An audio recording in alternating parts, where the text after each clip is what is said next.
It's not really about protecting workers. It's about trying to get the American deficit under control. If the United States has to pay more interest on its bonds, they can go bankrupt over that. Trump will get something he wanted, that's for sure. The question is, how much will American people pay for that? This kind of policy of Donald Trump might lead to inflation, and then he might even lose the support of the voters. So we're going to welcome a period of time, what I call mosaic globalization. We are definitely moving into a new world order, and I don't think it's going to be one that the United States is going to like as much as it hopes it will. The Chat Lounge. Chat Lounge. Chat Lounge.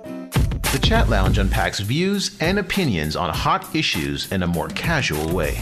History doesn't just echo, it warns. As Washington ramps up tariffs and the world braces for economic whiplash, are we watching a 21st century rerun of Herbert Hoover's Great Depression playbook? From China's counterstrikes to cracks in America's economy, we unpack whether this trade war is strategy or self-sabotage. Welcome to the Chat Lounge. I'm Qiang.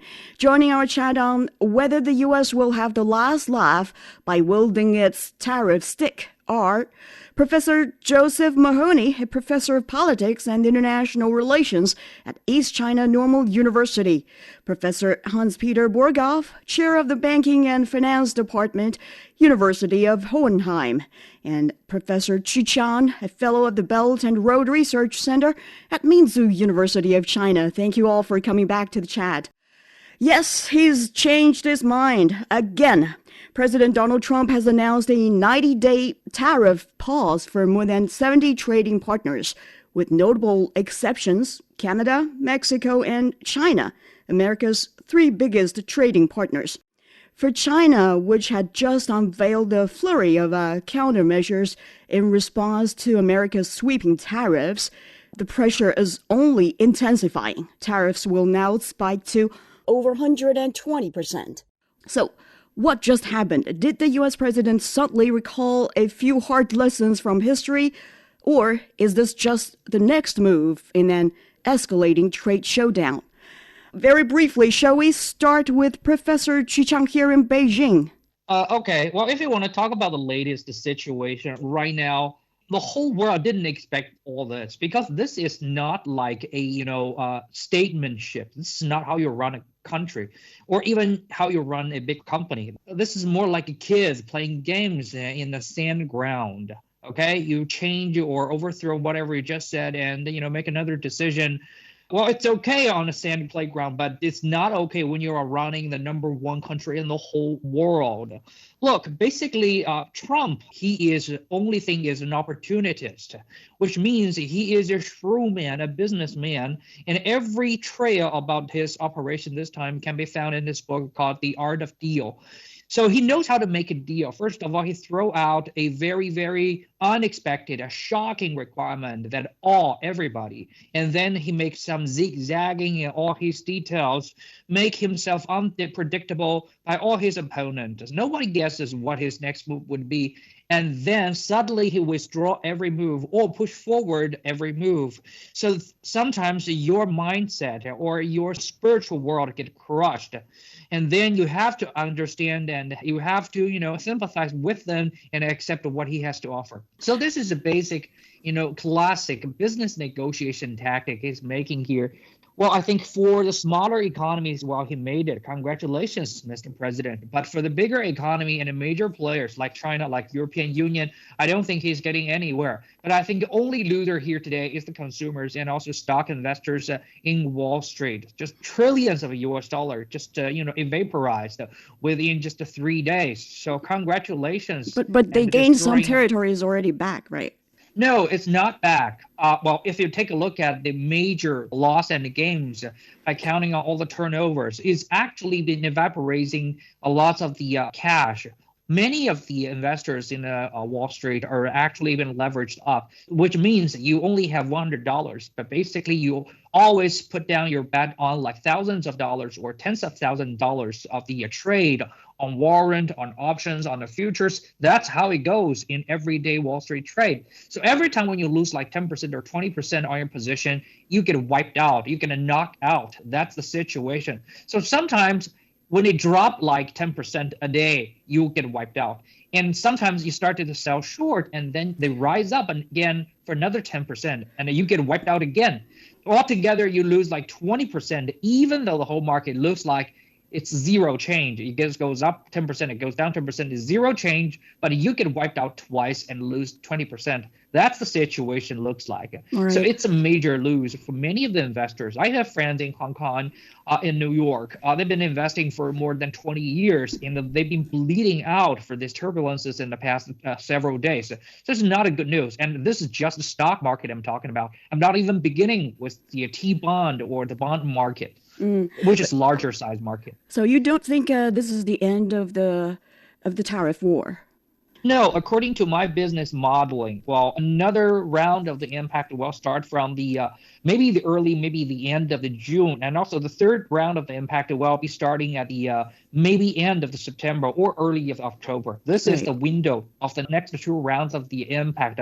Will come in after that. This is not an end. This is just a beginning. Okay. Trump wants you to understand the gravity of the change of the tariff regime for the whole world. It is because everybody has already seen this change and the shocking turbulence. So many small economies get awed and they get feared. So they come to DC to talk to Trump and try to make a deal. That's how Trump are describing try to kiss his ass.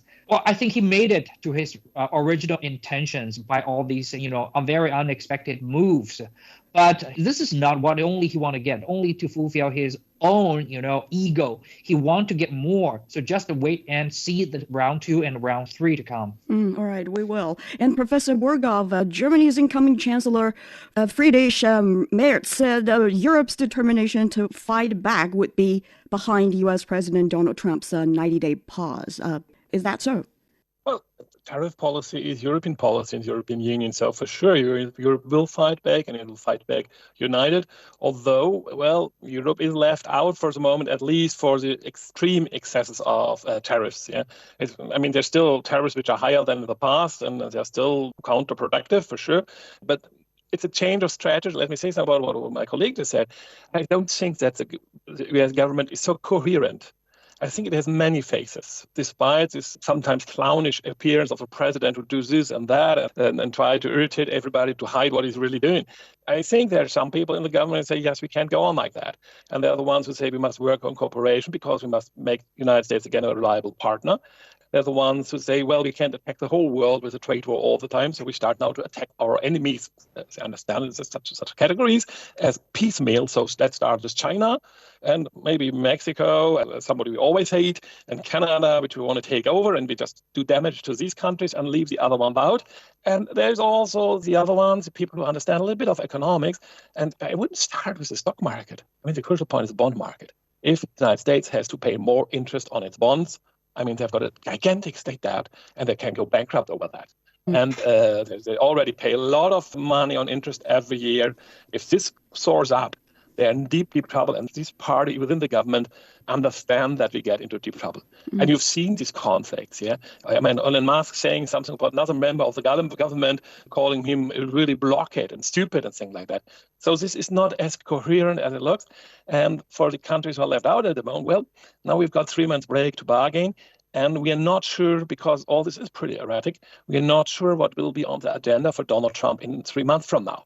We simply have no idea. There's some external conflicts. There's Israel, the Hamas, there's Iran. There are many other things where the United States might also need some allies now. And so it's a very, very, how should I say, uncomfortable situation also, because the U.S. government is not coherent and we're not really sure what happened behind the face of Donald Trump and behind his back and by the people who prepare the decisions. Indeed, a lot to deal with in the coming 3 months. But for now, Professor Mahoney, what's your take here? Some people are saying that this might be the key impact from the Treasury Secretary. What's your take? Well, I think, the first thing is there's been some discussion about whether or not he has a coherent strategy, whether or not he's being guided by a pseudo scholar, someone like Navarro. who, as we all know, invented sources in the book that was supposedly influential in Trump when Trump was looking for economic advice ahead of his first term in office. My guess, though, is that it is a general mistake, a serious mistake to underestimate Trump. I don't think he's a genius, a stable genius, but what he has managed to accomplish is something that I don't think we should sell short. That said, when he had 104% tariffs against China, that was really already enough to likely prevent Chinese manufacturers from exporting to the U.S. So whatever else he adds on top of that in terms of tariffs is really irrelevant. The larger problems could come from things like the suggestion from some of the administration officials that they might force American stock exchanges to delist Chinese companies. We know that they could attack Hong Kong and apply the same banking and finance rules to Hong Kong that they apply to the mainland. There are a lot of things they could still do. I think my sense is he didn't anticipate China resisting so much, and he didn't anticipate the EU resisting as much as it did. And they started to see some things in the bond market that made them uncomfortable. And so they adjusted the strategy. They made a tactical adjustment, and they've narrowed now on China especially. Now, was that always part of the strategy? Maybe not, because I think if it was, they wouldn't have started by attacking the whole world. I think they would have tried to isolate China from the very beginning. But nevertheless, I think that's where we are now. And the question is, do we continue down this path, which could lead to decoupling, or is he still trying to gain leverage to exact concessions? There's one more point that neither of my colleagues have mentioned, but I'm sure they're both aware of it. And that is, he does seem to be trying to manipulate the bond market. He does seem to be trying to strengthen that market while also inducing the Fed to lower interest rates so that he can reduce the deficit or the debt servicing costs that the United States faces while he's simultaneously slashing government and government spending. However, we've also seen some analyses suggest that he might be trying to also pressure countries to exchange their U.S. dollar reserves and at the same time induce lower interest rates so as to decrease the relative value of the U.S. dollar while still maintaining its hegemonic status. Now, that's a little bit too much economics, I think, for an everyday discussion. But basically, he may have more narrow strategic goals, trying to create market conditions that otherwise wouldn't exist, trying to manipulate the market in ways that benefit the United States. And this isn't really about a long-term tariff regime at all. And this may go to the point that he's made to the U.S. citizens that don't worry, this is short-term pain.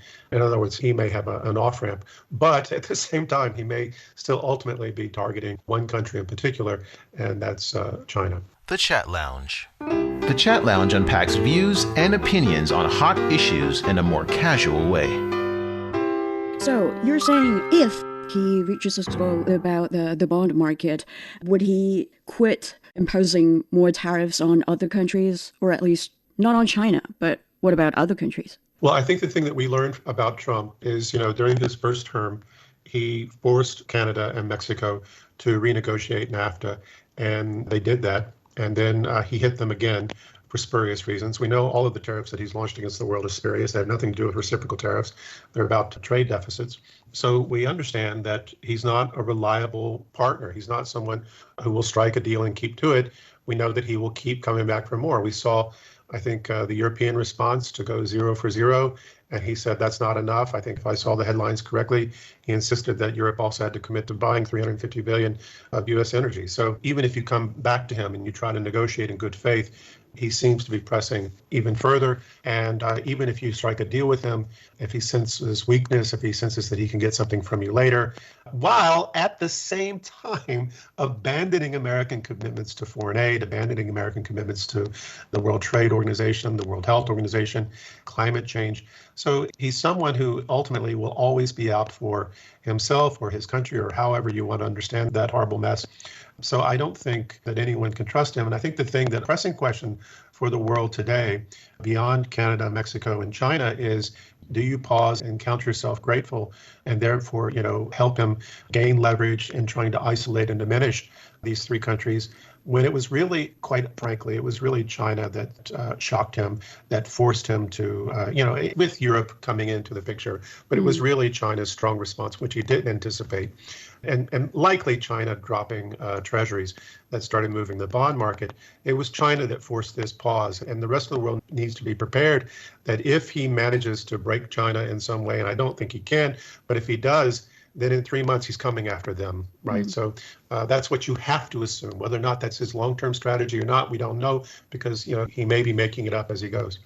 But one thing is certain: Washington isn't backing down from its tariff strategy anytime soon, because they still got this 10% universal tariffs on the over 75 countries or trade bodies, right? Now back to what our theme today is: learning lessons from history.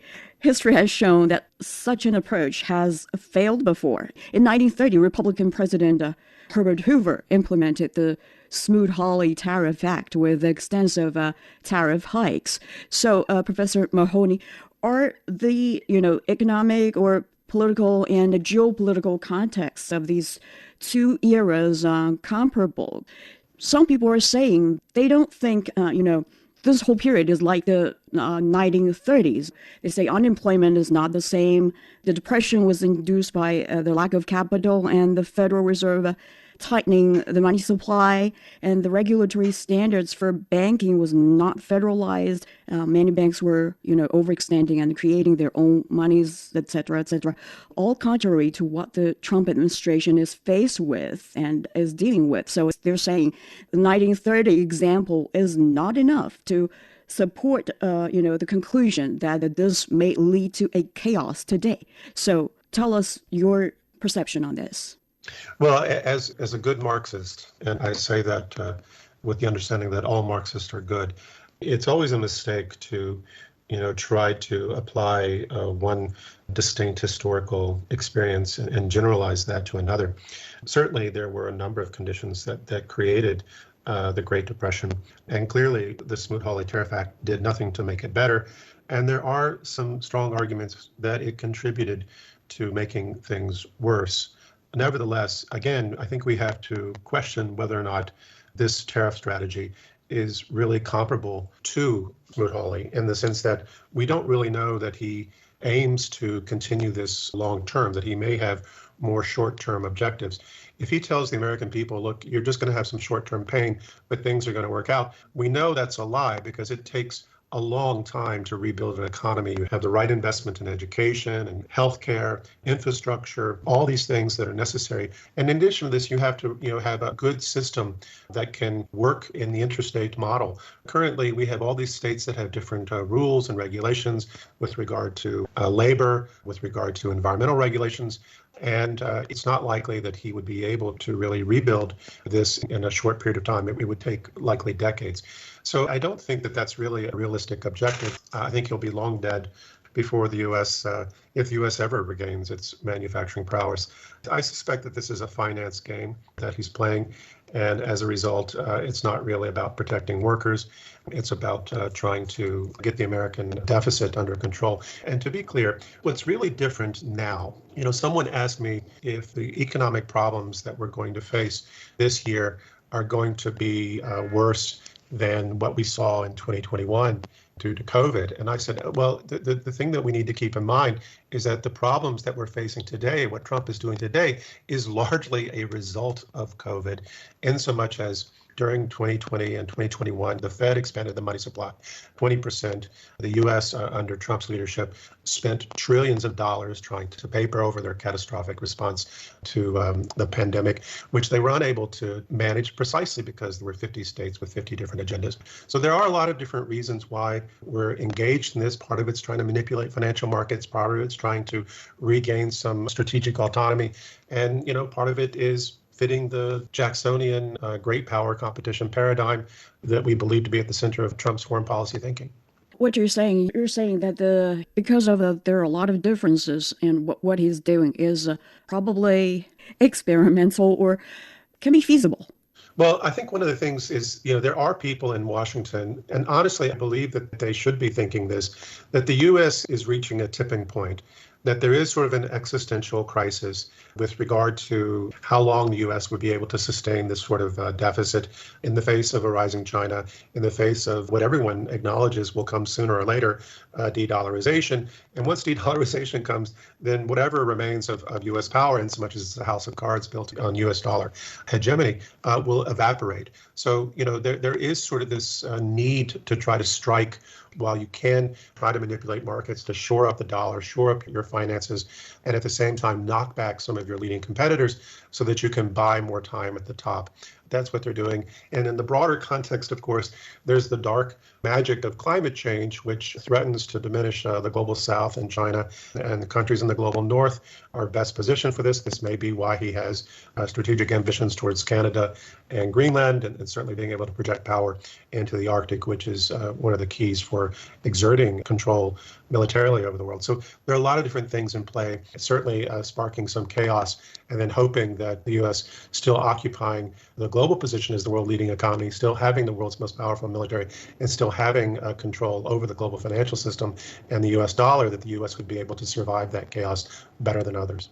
Professor Burghof, what's your expectation? Do you think the States or the Trump administration can survive such counter action from other countries? Let me go back to the narrative of my esteemed colleague. Right. As a free market liberal, as a banking professor, I'd say it's a little bit different. I mean, if you look at the crisis of 1930, for sure, the Smoot-Hawley tariff was not that important, except that it proved that this policy is not very successful. Yeah, because in that time, the main topic was instabilities in the banking sector for whatever reasons. The reasons are much more complex than we can describe them today. But the banking sector was in trouble, and you could see that the very moment the bank started to fail, the economy did break down.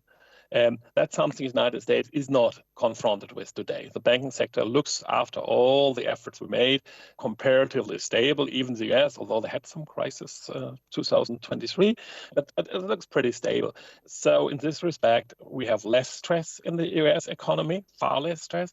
On the other hand, for sure, trade has become much more important, and supply chains have become more important. But I don't think this has to do much with Corona. Well, Corona, yes, made us aware in the West of a dependency on Chinese production, but we are reacting to this. We do the strategy of de-risking. Every large corporate group looks at where else can we get this product, and this will stabilize the global market economy if we follow this path. And also in this fighting for the world power, and we should never forget that small is beautiful, even in countries. Countries who are smaller are much easier to manage. I mean, Chinese knows this, how big this country is. You see it in Russia. These large countries are really difficult to manage. Small countries can be managed much more efficiently. But they don't fight for world power. So there's always this equilibrium between being small and being large. And I don't think that neither the US nor China will really fight for the world power in the future, because both have their specific weaknesses. They don't control the world. That's good so. That's this equilibrium we love to have, which gives room for creativity, for different kinds of countries, different kinds of lifestyles. I hope we will not have to understand the world just from this global power conflict perspective in the future. And now, going back to Trump, if the United States can survive, yes, for sure, the United States can survive. This is an extremely strong country with a large population, comparatively young population, very creative population, with large natural resources. And what about the Trump administration then? What about the Trump administration? Back in 1930, during the Great Recession, actually retaliation from other countries put the United States in a very hard situation, right? In hardships. Oh, for sure. I mean, I don't believe that after doing things like that, and if he follows this path further, that he will win the next election, even if he allows himself a third term, which is normally forbidden. So I don't think he'll win the next election. But on the other hand, I think he's got enough support to stay president for the moment. So there is no fast change to expected. But there can be an overturn of the U.S. policy in not so long term. What is really attacking this global economy, in my view, is, for example, technology. I mean, everything that is on the net, every product that is on the net and has a computer can be controlled by the country where it's produced. Yeah? And that's a problem for the US. We don't trust American weapons anymore in Europe. We want to build our own weapons. But it holds for cars from the US, cars from China, everything coming from a different power system. can be controlled, or we fear they can. And this will be for sure a change in the world economy with regard to supply chains, which leads to much more localized production and for sure to a loss in efficiency.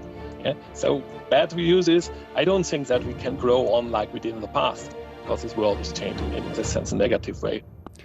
This has been the Chat Lounge. When we return, we'll explore whether widespread U.S. tariffs may accelerate the formation of a post-American global trade order. Stay with us.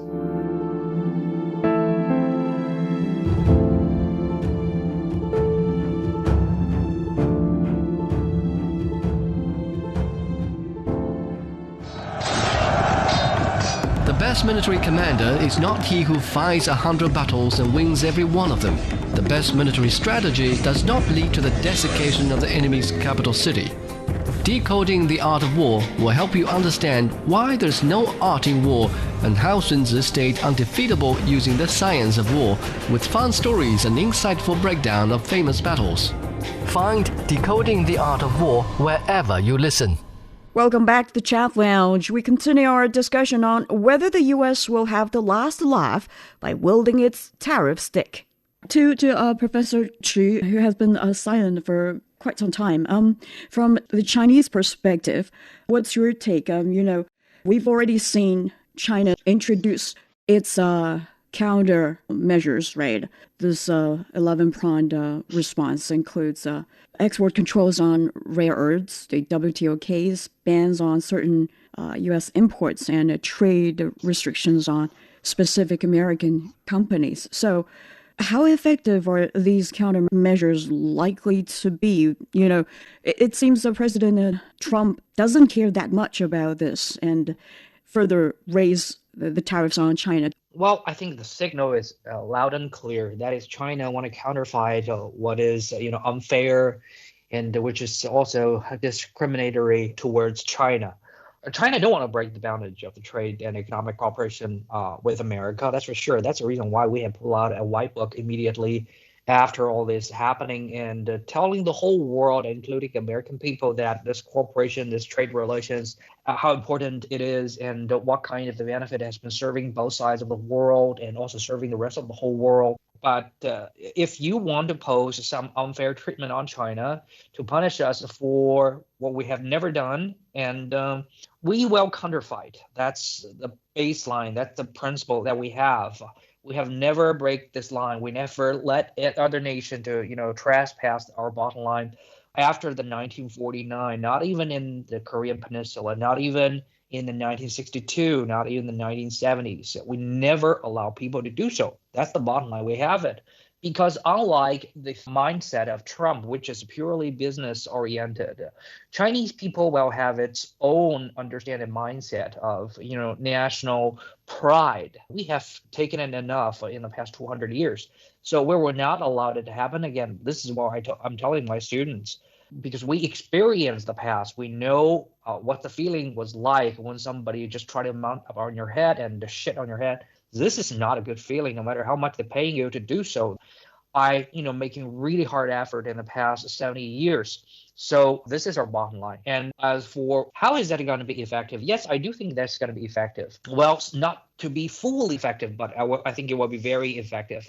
The reason why I don't think it's going to be full in effect is because our trade surplus is probably 4 times the size of the United States can benefit from China.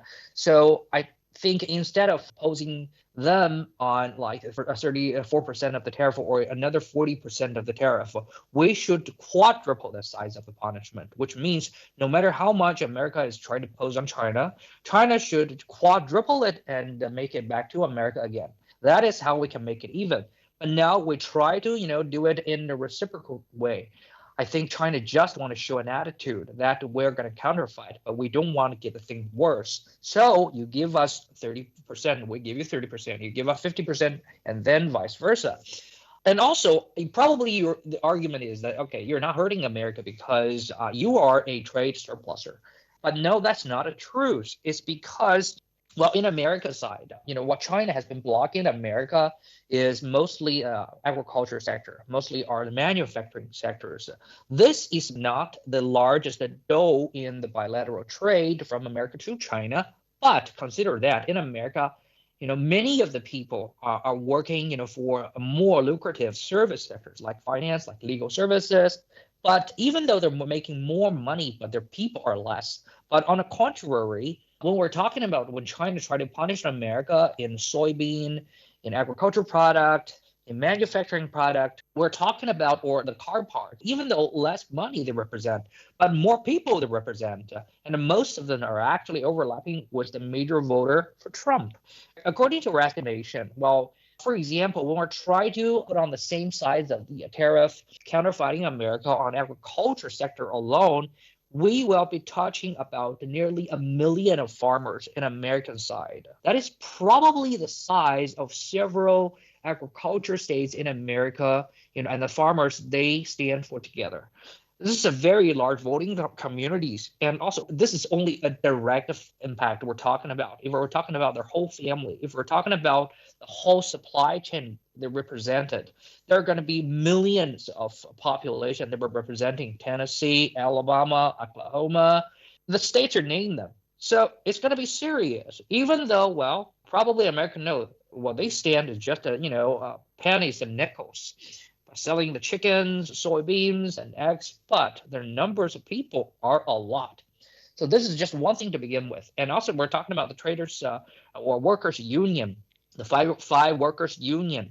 If America want to turn itself to be a very large manufacturing states, again, okay, if you want to make the best, the top-notch, state-of-art, engineer machine, car, electronic devices, you're going to sell them, right? So sell them to who? European or Japan or South Korea? They all put together, they will not even be equivalent enough towards the size of Chinese market. And by the way, apart from American market, China right now is the second largest effective market. By effective, we mean we have largest number of people on one hand, and also these people can afford to buy the things produced in some other, matured economy like European Union, like America. So, like our friends has been mentioning, don't fight the whole world. Right now, you've been pissing off the whole European Union. They won't buy your stuff that easily right now. And also, you try to piss off Chinese market. 400 million growing number of middle income class, if they're going to say no to Made in America, what does this product Made in America good for? This is going to be a problem you're going to face in the next 5 or 10 years. So even though you're saying that Chinese counterfighting is not that powerful, which I fully agree, we should quadruple it, but also it's going to hurt America, kick America in the softest of valley right on, especially in the voting, aspect. But at least may I say a few words, because I'm very astonished about the sounding of what you said, dear colleague. Right. Nobody is shitting on the head of China. Don't feel injured in your pride. I mean, this Donald Trump is a rude guy. He's a TV guy. He's not, but that's not America. And if you've got conflicts in Europe, that's not Europe as well. We treat each other in a more decent way. And I mean, I just listened to an interview with the ambassador of Russia in Germany a few days ago, and he described 200 years of Russian history like they've been always a victim, always aggressed from us out. But the truth is, in this time, they've been imperial power. They occupied a lot of other countries, attacked a lot of other countries. So the same we had in Germany after 1918. We felt like the poor victims, which gave us the right to be aggressive. That's a dangerous thinking. I mean, China is the second largest economic power in the world and one of the great countries of the world, and you rebuild your country from bad times of civil war into a modern state. You can be proud of that. You don't have to feel like a victim. I mean, this is bargaining. And in bargaining, somebody like Donald Trump says things which are rude. But that doesn't mean he's trying to destroy your pride. He wants to have the best side of you. And if you react like that and say, oh, my pride is hurt, so no, I start to act irrationally aggressive, that doesn't help you. It doesn't help Europe as well if you react like that. I mean, he's insulting Europe all the time, this type of person, yeah, and ignores it and doesn't understand. So let's be careful with the wordings we use in this international discussion. It must be respectful, and we as professors, we are able to do this in a respectful way. And if politicians don't do this because they want to get votes from certain kinds of people, well, let's smile about it and I try to keep policies as rational as possible, because that's what we should do for the benefit of the people in the different countries. So what are you saying? Are you saying? I'd like to add something. Sure. Yeah. Okay. I'd like to strike a position between these two gentlemen. On the one hand, I sympathize with Professor Chu. Trump, both in his first term and in his campaign, in his first term, many of his officials, his vice president now in his second term, they have said a lot of things that have demonized China. They said a lot of things and created an environment where Chinese were targeted, both in the United States and abroad. And certainly they have tried to turn the world against China. But whatever we know that Europeans sometimes have a hard time telling people apart. Nevertheless, Trump has said a lot of nasty things, and so has Vance, and they've said them in recent days. And Chinese people are sensitive, and they have a right to be sensitive, as are Americans. Americans are some of the most sensitive and people in the world. So as far as the vitriolic discourse, I think China historically has tried to keep a very measured tone. I think Beijing has kept a very measured tone. I think it's been very, very civil on the Chinese side. I don't think there's been a lot of pomp. There's been an attempt to respond very soberly. I don't agree with Professor Chu that they should have quadrupled the tariffs, in so much as once you cross a certain line, it doesn't matter anymore. Whatever that number is, whether it's 104% or 84% or creating an entities list, at that point, the trade begins to break down. And we know that China has been sourcing foodstuffs from Brazil, making itself less dependent on American farmers in case that we ran into this type of problem. But as for the idea that this discourse has to remain civil, I think that it's categorically unfair to allow someone to demean a people in racist ways, in ways that imperil their hard-won modernity, that aim to diminish them worldwide. That deserves a fair and strong response. And to be completely clear, China has worked really, really hard, and by China I mean Beijing, to resist the nationalist urges of the Chinese people, who are absolutely outraged in many cases, and to maintain a civil discourse. But at the same time, they also politically have to acknowledge that anger. Otherwise, they will be viewed by their own people as not reflecting their sentiments. So I think that on the whole, Beijing has done a very, very good job of finding the right balance while also remaining civil. But I think individual Chinese have every right in the world to say whatever they want about what's being said, or in reaction to what's being said to them. And Dr. G, do you have anything to add? Oh, well, thank you for both of the gentlemen. I think both of your ideas are really valuable. And for the record, yes, I think 400% of the tariff retaliation is just my attitude. I just want to make the voice and the message loud and clear. But when I'm suggesting my government, I'm talking to them like, okay, we're going to have reciprocal counterstrike back for sure. But also open the window and talk to them. This is my official suggestion to them. Still make the conversation channel open to America, because some technocrat in American government are still rational. So there probably going to be some space to, talk to each other, at least to understand each other. What's the position? And is there any leeway that we can turn around? So this is my suggestion to our government, our leaders, for the record. But yes, I agree with Joseph. And also I agree with Hans. We need to be, very, very rational to look at the situation. But also if you understand the real trade structure between China and America, well, these huge trade surplus are not be created by these, giant, tribal or the giant business conglomerates. These are made by, people, small families, small traders, one by one. They've been working overtime. They've been trying to lower their prices, offering to these exporters or importers in America. And for example, you probably have already seen the analyze for every $100 of Nike shoes, only 14% or 15% goes to the Chinese pocket. And also 15% more, or even 85% more of the profit actually goes to all circles in America side, importer, wholesaler, retailer, logistic, delivery, parts, and supermarkets, and everything. They will take the 85%. So these surplus has been mounted together actually by hundreds of millions of small family workers. They've been working very, very hard together, and they only earn just a very teeny tiny nickels and pennies to support their family. For example, when you go to a pop-up mama shop, when you go into, like a street stand to have some snacks at the night, it's already 2 o'clock in the morning. If you're hungry, go there. You see a pop-up mama shop still down there provide you some services and food, and they charge you some money for working that late. And then after you wipe up your mouth, they say, okay, these hamburgers should be $1, but now you're charging me $1.2. This is too much. I'm going to punish you. I don't think that's fair. That kind of a feeling, I think you can, feel it. This is just not fair, especially to those millions of the small families, workers, working classes. They don't deserve that. We're not talking about Samsung, Sony, this kind of the large companies making those trade surplus. No, they're not. All these toys, all these T-shirts, all these socks, Snickers, TV screens are made by the honest workers. So they don't deserve that. And they only benefit like 15% of the whole deal. And the other 85% of the profit goes around in America and contributing to the huge gap you have seen in America, like 0.1% versus 99.9%. And these gap actually created the current problem in America. And then Trump want to ignore that problem and to channel the anger back into, the very, hardworking working class people in China who only earns like 15% altogether, with millions of them. So that is unfair. We're talking about.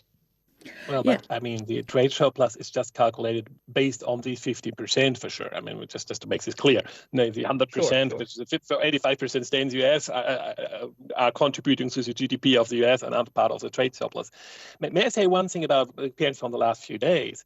I mean, the last few days showed also something which is interesting for me, which is that even for somebody like Trump, the path he can walk on is much more narrow than he believes. And this is due to free capital markets. I mean, control in the world of TikTok and Twitter, X, it's called now, I think, and these kind of social media, the voters seem to be less able to control their government than they had been in time of functioning journalism in the Western countries. Yeah, but the capital market reacts very fast and very strongly, and we've seen this in Great Britain, where the government a few years ago made a policy which was not viable, and the capital markets responded immediately and forced the government to abandon this policy. And similar things might happen in the United States.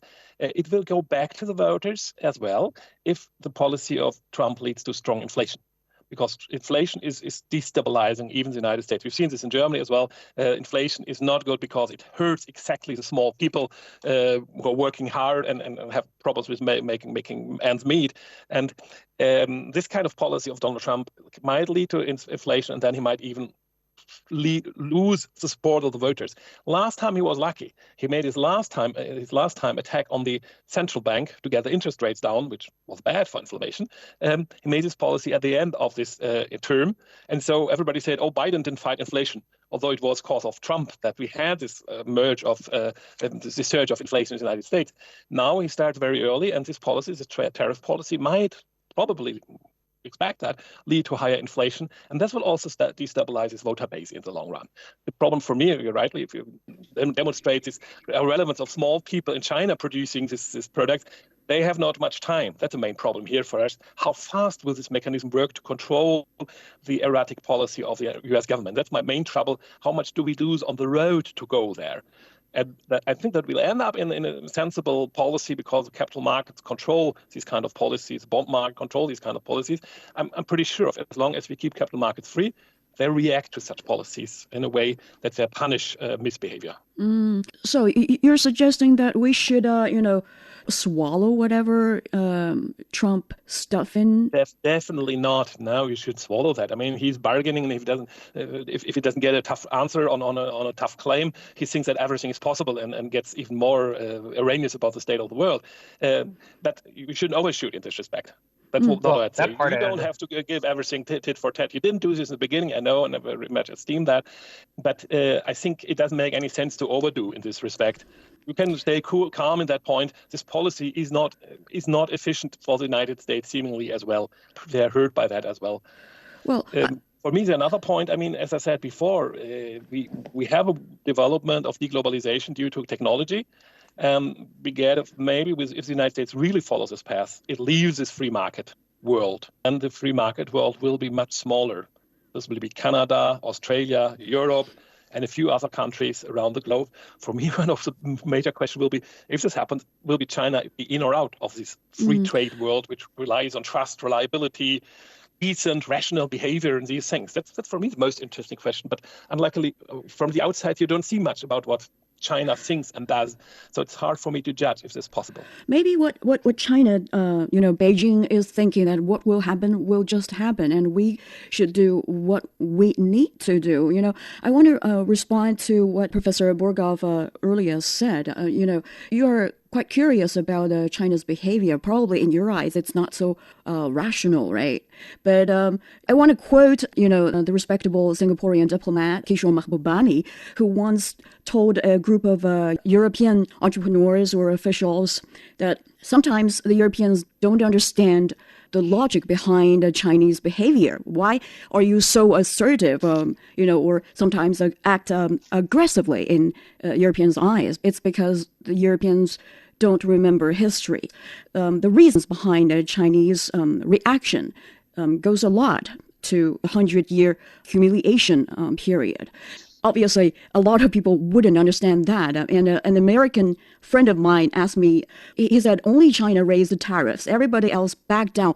Why does China like Trump raising tariffs on Chinese imports so much? Why didn't China do what Japan or South Korea does? Be more what he calls seemingly rational in this regard. But again, I want to refer you to the Chinese history of the 100 years humiliation period. I understand that, but Right. I had this point before in a way. Don't be captured by your history. We Germans know what happens if the history captures you. And we were enabled in Europe. I mean, we had so many wars in Europe between the different nations of Europe, of what is real Europe nowadays. We were able to overcome our history, understand it. I mean, today China is a superpower, the second strongest power in the world. You're not a victim. Maybe you've been a victim in the past. Every nation has once, if it's a long history, it has been victim for some time, been aggressed. Can you tell a lot about this of German history if you want to? If I want to feel like a victim, I could. You don't have to. Get free of that if it's possible for you, because it allows you to, how should I say, be more cooperatively with your neighbors. Don't always, might also lead to a feeling of inferiority where there's not the slightest need for it. I mean, Germany is a rich country. I'm proud of this country as it today. Right. And China is a very successful country. So that's what I say. If you say you can explain by history, and also culture, without culture of this country. History is fantastic to understand how we came to where we are, but it should not really lead us to mistakes. That's what I just wanted to say. And believe me, this reliance on history led in my country's history to terrible mistakes, which led to the loss of millions of lives. But even Germany is trying to fight back, right? Your chancellor. Yeah, for sure. We're all fighting back, no doubt about it. I said Right. It's tit for tat, it's bargaining, and you should, with a person like Donald Trump, I mean, we all agree, if you're not tough with him, he believes he can do everything he likes. So you're saying China Something you should cannot definitely stand never do. this test? No, I don't say this. Definitely not. I say you should keep moderate answers which are in your interest instead of overshooting, because in the end you still want to have your products imported to the United States, which is absolutely fair because you have a strong production base, very efficient production base, and should use this advantage on the world market. I think there are 2 points here, though. I think that there's a little bit of confusion. I haven't talked to anybody in China right now who feels like China is a victim. I think most Chinese, whatever they're feeling about the U.S. or their own government, I think most people that I've talked to, and this includes liberals who sometimes disagree with what Beijing is doing, they realize that Beijing had to respond the way they did. They realize that Trump will keep taking bites out of you. And I don't think anyone here feels like a victim. I think everyone is rather confident that China is standing up for itself and doing the right thing. So I don't think this discussion of victimization is something that is really being played in China. And to a larger point, perhaps this is something that he's not aware of in Europe. In fact, many years ago, we began to face in the academy pressures to not reiterate victim narratives, that China was now a major power. And certain topics like Orientalism became taboo, because in order to be a great power, you have to act and be confident as a great power. So I would suggest that that's really the cultural milieu that is taking place today. That said, Germany was an aggressor in the past and China wasn't. And there are still people alive today who experienced atrocities at the hands of the Japanese, or who had to fight for their lives in the Korean Peninsula. And there are people who are still extremely angry with what the U.S. does vis-a-vis Taiwan, or undermining the situation in Hong Kong or contributing to the problems in Xinjiang. So there is still quite a bit of behavior. And we saw this with the Biden administration putting missiles in the Philippines, selling advanced weapons to Taiwan. In his first term, Trump put advanced weapons in Korea and the Korean Peninsula. So there have been very, very direct pressures on China economically, militarily, and everyone here is, I think, very well aware of that. But no one here is feeling like a victim. Everyone realizes that there's an aggressor and that the only way that you can take care of yourself is to prepare for the worst case scenario, be open to positive developments if the other is willing, but at the same time, take a step forward with your own agenda. And also, it's about how well you can guard your principle. It's all about principle this year. All right, we had enough on this, but back to what Professor Burghof has said earlier, the impact on the U.S. You've already mentioned it would hurt small people, both in China and the States or around the world. But what about other impact? Bridgewater founder Ray Dalio said, we are seeing a classic breakdown of the major monetary, political, and geopolitical orders. Could widespread U.S. tariffs accelerate the formation of a new order, post-American global trade order, through such mechanisms like RCEP or BRICS Plus or the EU's strategic autonomy agenda? Professor Burghof? First of all, yes, I think the dollar is in danger to lose its leading role. But on the other hand, I see no big alternative looming up. There's a euro, which might be a good alternative, but Europe must still work on using its currency more efficiently, having a more coherent policy, getting more joined in the areas of politics where we should have a strong external policy. And Europe is, I think, in the global standards, the most reliable partner you could think of at the moment, with all its weaknesses, I'd say. I don't see any other currencies because the countries backing these currencies are either too small or at least not reliable enough in the long run. And so that's why I say the dollar is not replaceable in the short run, but might have some problems in the long run, particularly with the euro. Maybe with the yen, I don't know. But these are the free convertible currencies where we've got somehow a controllable government behind. We can understand. That's my problem. What do we understand about decision process in China from the outside? Whereas Europe is very transparent. You can see what happens and it plays according to rules. The ECB is independent. So this works nicely. With regard to the trade story, yes, I think it might speed up developments, which I already see, especially in the high-tech area where we've got a deglobalization, because dependencies, the strategic dependencies, if you take products from other power zones, that's called power zones, are looming up, and this makes us trying to get out of these risks. So this might speed up a development which is already there. So that's my personal point where we are at the moment. The Chat Lounge. The Chat Lounge unpacks views and opinions on hot issues in a more casual way. What about Professor Qi? Do you have a different opinion here? Well, we're facing a very difficult moment right now. I think, like you just mentioned, this whole impact, we're going to have a very big and a long spillover effect toward the whole world trading system and economic systems. I don't think it's going to be easily to be offset, to be very honest. And if we cannot solve all these irrationality this year, and the whole impact will last for another 9 to 10 years at least. This is from economic analyze, because you have to understand we have what we call the investment circle. We have our inventory circle, investment circle, and also the macro large circle in the economy. So every investment circle, which means you dump your money to build the factory, to buy the machines, to hire people, train people, and then to dig the mining pit for the raw materials. So altogether, you will build a supply chain, and you will form a rather matured network to produce something like an iPhone, like a robot, like a car. So usually this circle will take like 9 to 10 years. A longer one will be 12 years. This is how economics works. Right now, I think we're at the end of the old investment circle from the year of 2023 and beginning of the year of 2024. America is probably 1 year or half a year ahead of China and Japan. And we are at this round of the new investment circle. So which means right now, many of the companies just wrapped up their last round of the decision making on investment. For example, building the factories like BYD, should they build another EV factory? Like Apple, should they build another assembly line in India or in Malaysia? So they have already done that. Now it's the new point to start to make the next round of the decision. So where should we build our next assembly line or factory, and where and how much money should we down put in? So we basically, originally we have two choices. Number one, we can build a bigger factory, for example, in China or in America, to make a better generation of the iPhone or EV, to provide the next generation better product for all of the consumers, and the consumer get better goods, and Apple and BYD, they earn more money, everybody get happy about it, and economy grows up. This is just one scenario. Second scenario, we have tariff war, we have conflicts, so everybody's getting afraid. They try to move their factory to some so-called safer zone or insensitive zone, so they will build the same kind of factory again to another place. So which means the first factory that you have already been built is gone, no use, or half be utilized, and now you need to build a new one just to shift away your capacity. And that means redundant supply, that means oversupply, that means the waste and low efficiency on the investment. So, and that's going to be very sticky. So if you downput your factory, your whole supply chain within one location again, say put them in Malaysia, say put them in Ecuador or Mexico, and they're not going to move anytime soon. You're probably going to stick with this region for another 6 years, 5 years to start with, or normally 10 years.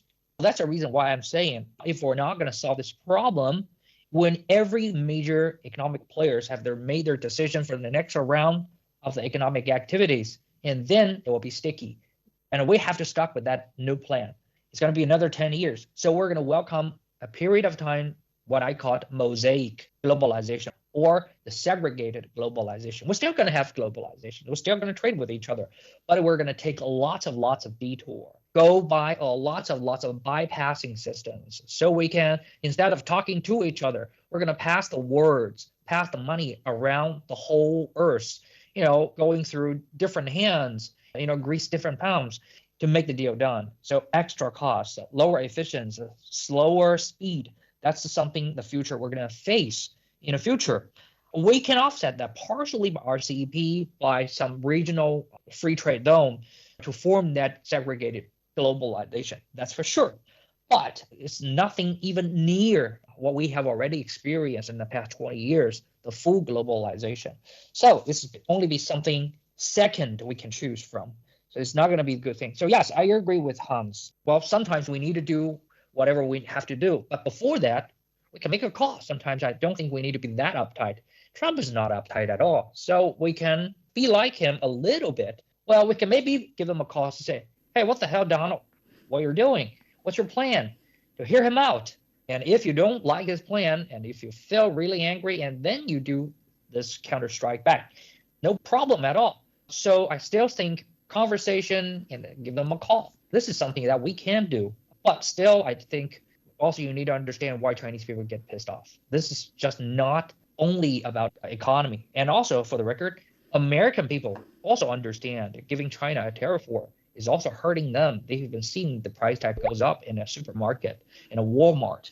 They've been bleeding out as well. But why the voters supporting their leader to do so? It's not about economy at all. Because of the pride, because of this feeling. So sometimes people will pay for their feeling and support their feelings. This is fair for either side in every country of the whole world. I think if we swap position, the American people or the American government would probably choose the same way as we do.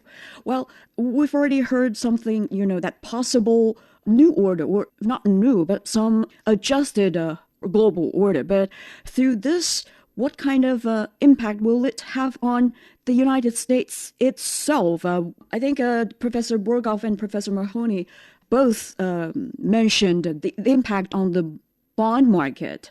But some analysts argue, this kind of a market turmoil was a deliberate outcome meant to pressure investors into the bond market and ease the federal debt burden. So, Professor Mahoney, what's your interpretation of that? Do you think that's something Trump can get eventually?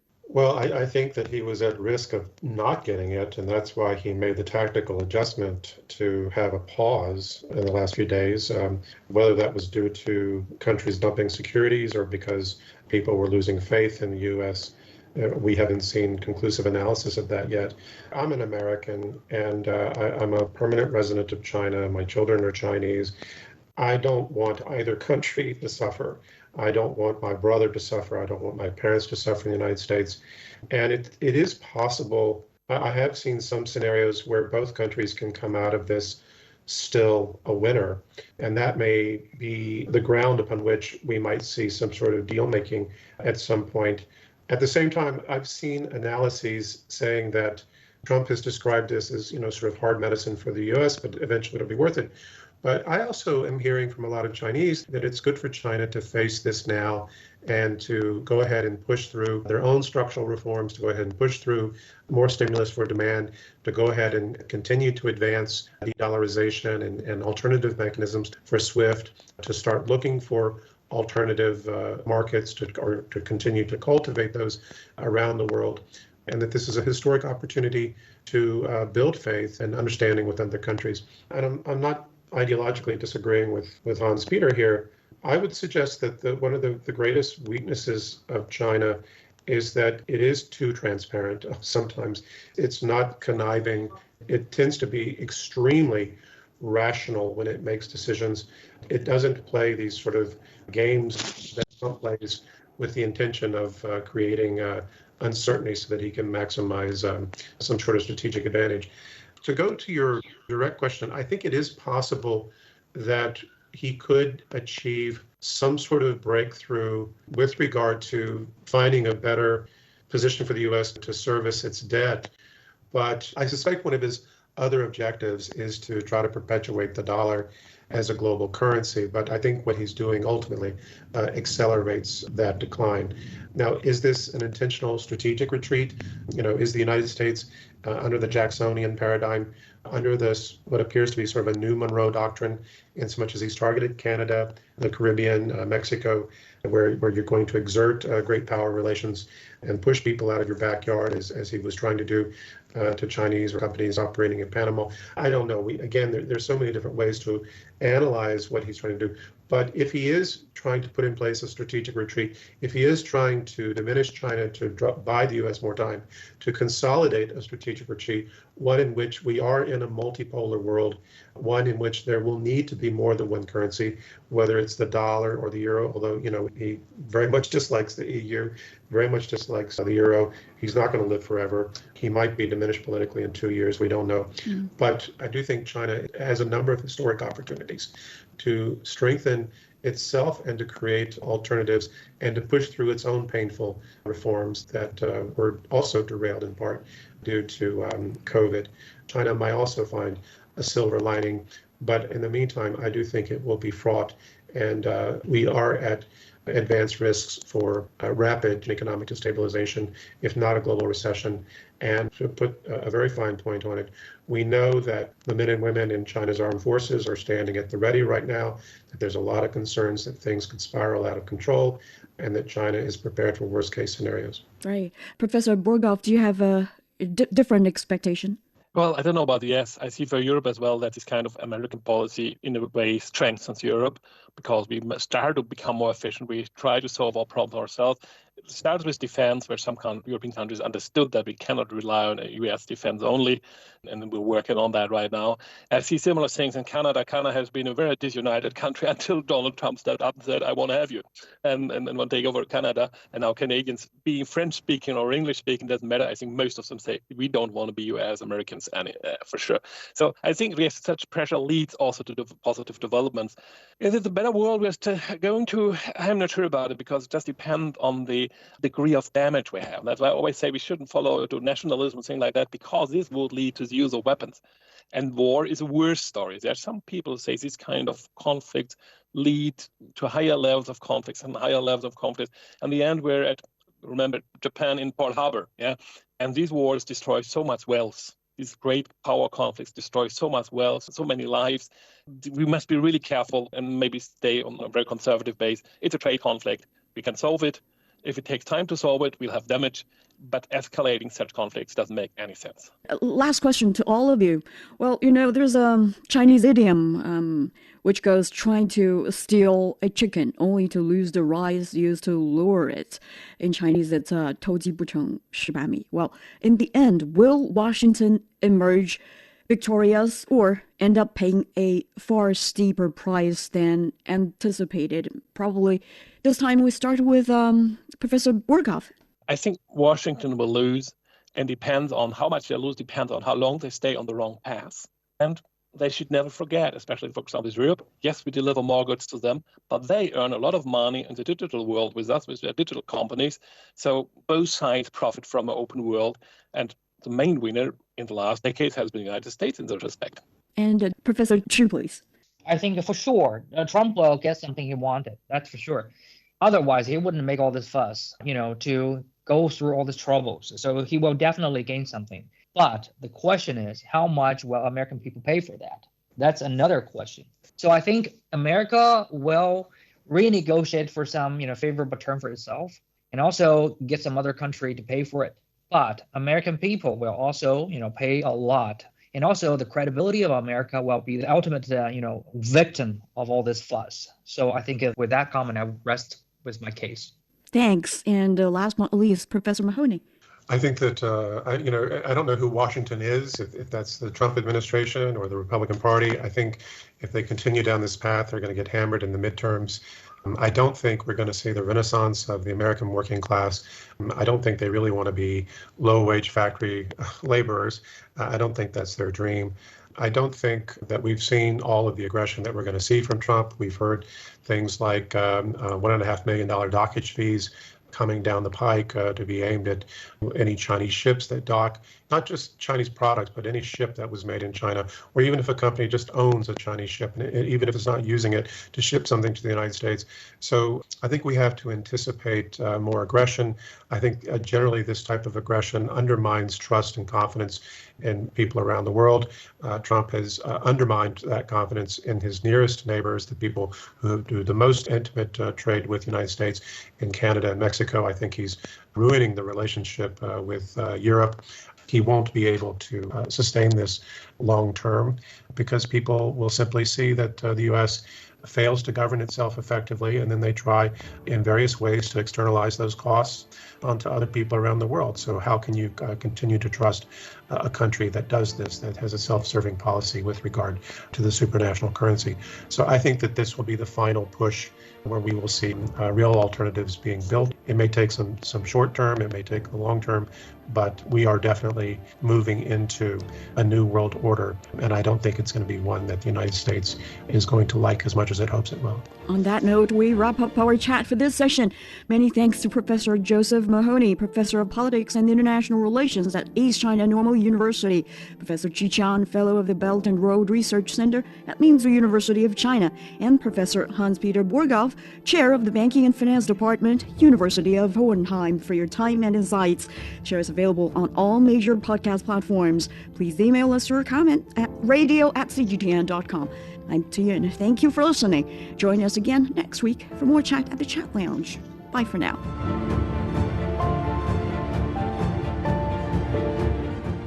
I cannot marry you while your mother regards me. Step into the world of timeless elegance with Mrs. Spring Fragrance, a captivating audiobook by Edith Eaton, read by Man Ling. Because the green leaf still clings to the bough. Experience the lively yet complex lives in Chinese American communities at the turn of the 20th century as Edith Eaton's delicate prose weaves together themes of tradition, change, love, and identity. Forget all that belongs to the joy of life. Follow the journey of Mrs. Spring Fragrance and witness the struggles and fights of those living on a rapidly changing exotic land while holding on to their cultural traditions, or more importantly, to their identities. He could hardly believe that his daughter was seriously opposed to becoming the wife of such a good-looking,